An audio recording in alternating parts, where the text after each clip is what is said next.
مکتب امامت اور عدالت صحابہ۔ مکتب امامت عدالت صحابہ کے متعلق وہی عقیدہ رکھتا ہے جو قرآن مجید نے بیان کیا۔ صحابہ کی جماعت میں کامل ایمان افراد بھی موجود تھے جن کی اللہ تعالیٰ نے تعریف و توصیف کی، جیسا کہ بیعت رضوان کرنے والے مومنین کے متعلق اللہ تعالیٰ نے فرمایا،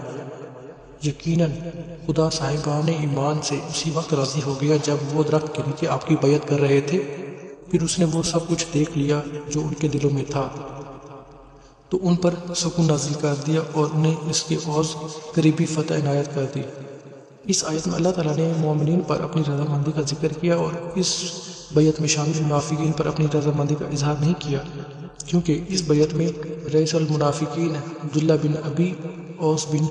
قیظہ جیسے منافق شامل تھے۔ صحابہ میں جہاں کامل ایمان افراد بھی موجود تھے وہاں پر منافقین بھی موجود تھے جن کی مذمت میں قرآن مجید کی 20 آیت نازل ہوئی۔ اللہ تعالیٰ کا فرمان ہے، تمہارے گرد دیہاتیوں میں بھی منافقین ہیں اور اہل مدینہ میں تو وہ بھی ہیں جو نفاق میں ماہر اور سرکش ہے، تم ان کو نہیں جانتے ہو لیکن ہم خوب جانتے ہیں، ہم ان پر دوہرا عذاب کریں گے اور اس کے بعد یہ عذاب عظیم کی طرف پلٹا دیے جائیں گے۔ گروہ صحابہ میں ایسے افراد بھی موجود تھے جنہوں نے رسول خدا صلی اللہ علیہ وآلہ وسلم کی زوجہ پر بھی تہمت تراشی کی تھی، نعوذ باللہ، اور ایسے افراد بھی موجود تھے جو حضور صلی اللہ علیہ وآلہ وسلم کو حالت خطبہ میں چھوڑ کر تجارت اور لہو و لعب کی طرف چلے گئے تھے، جیسا کہ سورۃ جمعہ میں ارشاد خداوندی ہے، اور یہ لوگ جب تجارت یا لہو و لعب کو دیکھتے ہیں تو اس کی طرف دوڑ پڑتے ہیں اور آپ کو تنہا کھڑا چھوڑ دیتے ہیں۔ بزم صحابہ میں ایسے افراد بھی موجود تھے جنہوں نے غزوہ تبوک سے واپسی پر ایک گھاٹی کے قریب حضرت صلی اللہ علیہ وآلہ وسلم کو شہید کرنے کا پروگرام تشکیل دیا تھا، جس پر کی آیت نازل ہوئی تھی۔ شیعہ روایات میں یہ ہے کہ واقعہ ہجرت الوداع کی واپسی پر پیش آیا، کیونکہ رسول خدا صلی اللہ علیہ وآلہ وسلم نے غدیر خم میں حضرت علی کی امامت و خلافت کا اعلان کیا تھا۔ اس سے منافقین کو شدید غصہ آیا اور انہوں نے آپ کو دھوکے سے شہید کرنے کا منصوبہ بنایا، جسے خدا نے ناکام کیا۔ مکتب اہل بیت سے وابستہ افراد کہتے ہیں کہ شرف صحابیت خواہ کتنا ہی بلند کیوں نہ ہو،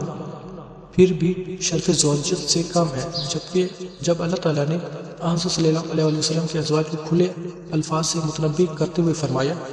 اے ازواج پیغمبر، جو بھی تم میں سے کھلی ہوئی برائی کا ارتکاب کرے گی اس کے عذاب کو دوہرا کر دیا جائے گا، اور یہ بات خدا کے لیے بہت آسان ہے، اور جو بھی تم میں سے خدا اور رسول کی اطاعت کرے اور نیک اعمال کرے اس سے ہم دوہرا اجر عطا کریں گے، اور ہم نے اس کے لیے بہترین رزق فراہم کیا ہے۔ جب ازواج پیغمبر سے غلطیاں ہوئیں اور ان میں سے 2 بیویوں کو قرآن مجید نے خصوصی طور پر مخاطب کر کے ان غلطیوں کی طرف متوجہ کیا، اب تم دونوں توبہ کرو کہ تمہارے دلوں میں کنچی پیدا ہو چکی ہے، ورنہ اگر اس کے خلاف اتفاق کرو گی تو یاد رکھو اللہ اس کا سرپرست ہے، اور جبریل اور نیک مومن اور ملائکہ سب اس کے مددگار ہیں۔ قرآن مجید ہمیں بتاتا ہے کہ انبیاء کرام کے صحابی تو رہے اپنی جگہ، بعض انبیاء کی بیویاں بھی نافرمانی کی وجہ سے دوزخ میں چلی گئیں، جیسا کہ فرمان خداوندی ہے، خدا نے کفر اختیار کرنے والوں کے لیے زوجہ نوح اور زوجہ لوط کی مثال بیان کی ہے، یہ دونوں ہمارے نیک بندوں کی زوجیت میں تھیں، لیکن ان سے خیانت کی تو اس زوجیت نے خدا کی بارگاہ میں کوئی فائدہ نہیں پہنچایا، اور ان سے کہہ دیا کہ تم بھی تمام جہنم میں داخل ہونے والوں کے ساتھ داخل ہو جاؤ۔ نافرمانی کی وجہ سے جب انبیاء کے ازواج دوزخ سے محفوظ نہ رہ سکی تو اصحاب کی ضمانت کیسے دی جا سکتی ہے؟